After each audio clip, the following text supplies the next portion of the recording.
Tetapi dalam tahun ke-7 Yoyada memberanikan diri, dan ia mengadakan persepakatan dengan para kepala pasukan 100, yakni Azaria bin Yeroham, Ismail bin Yohanan, Azaria bin Obed, Maasea bin Adaya, dan Elisafat bin Sikri.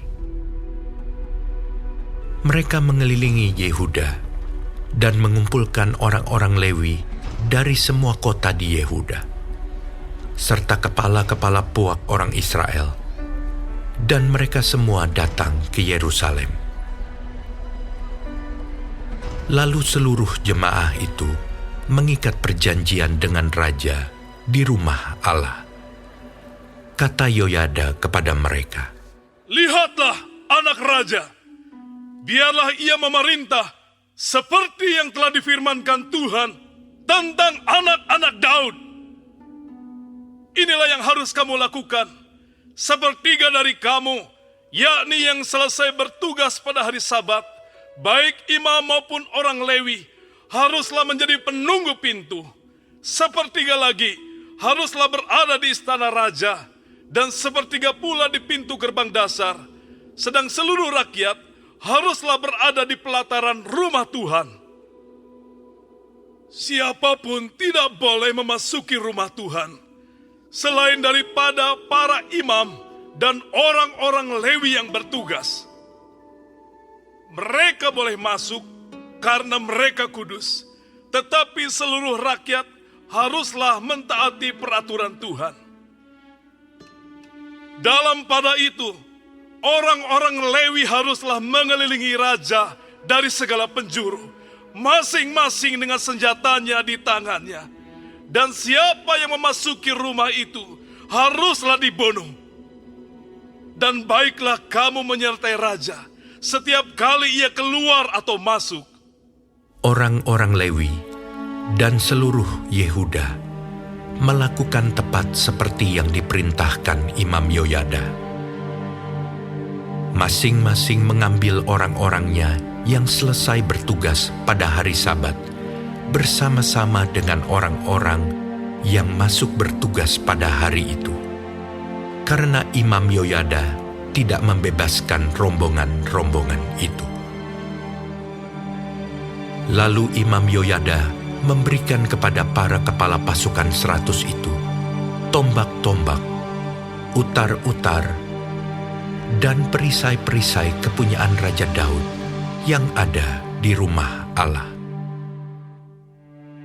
Ia menempatkan seluruh rakyat, masing-masing dengan lembing di tangannya, di lambung kanan sampai ke lambung kiri rumah itu, dengan mengelilingi mezbah dan rumah itu untuk melindungi raja. Sesudah itu Yoyada dan anak-anaknya membawa anak raja itu keluar, mengenakan jejamang kepadanya, dan memberikan hukum Allah kepadanya. Mereka menobatkan dia menjadi raja serta mengurapinya. Lalu berserulah rakyat, "Hidup raja!" Ketika Atalia mendengar pekik rakyat yang berlari-lari menyambut raja dan memuji-muji dia, pergilah ia mendapatkan rakyat itu ke dalam rumah Tuhan. Lalu dilihatnyalah raja berdiri dekat tiangnya pada jalan masuk, sedang para pemimpin dengan para pemegang nafiri ada dekat raja. Dan seluruh rakyat negeri bersukaria sambil meniup nafiri, sedang para penyanyi dengan alat-alat musik mereka memimpin nyanyian puji-pujian. Maka Atalia mengoyakkan pakaiannya sambil berkata, "Khianat! Khianat!" Tetapi Imam Yoyada menyuruh keluar para kepala pasukan 100, yakni orang-orang yang mengepalai tentara. Katanya kepada mereka, "Bawalah dia keluar dari antara barisan. Siapa yang memihak kepadanya harus dibunuh dengan pedang." Sebab imam itu telah berkata tadinya, Jangan kamu membunuhnya di rumah Tuhan. Lalu mereka menangkap perempuan itu. Pada waktu ia sampai ke jalan masuk istana raja, pada pintu gerbang kuda, dibunuhlah ia di situ. Kemudian Yoyada mengikat perjanjian antara dia dengan segenap rakyat dan raja, bahwa mereka menjadi umat Tuhan.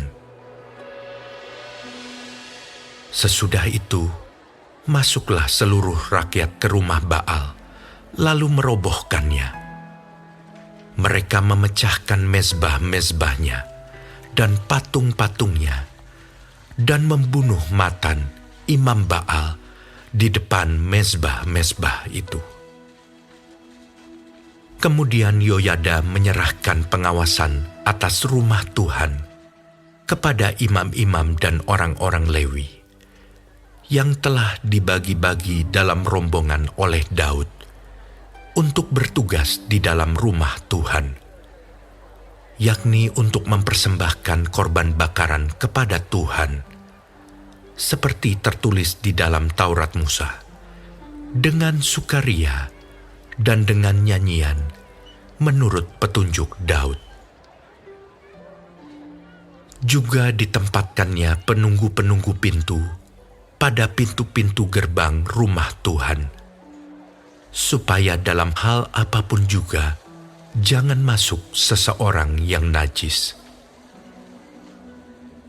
Sesudah itu, ia mengajak para kepala pasukan 100, para pemuka, para pemerintah rakyat, dan seluruh rakyat negeri, lalu membawa raja turun dari rumah Tuhan.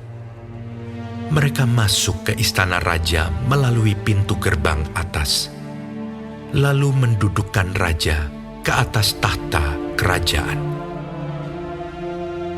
Bersukarialah seluruh rakyat negeri, dan amanlah kota itu, setelah Atalia mati dibunuh dengan pedang.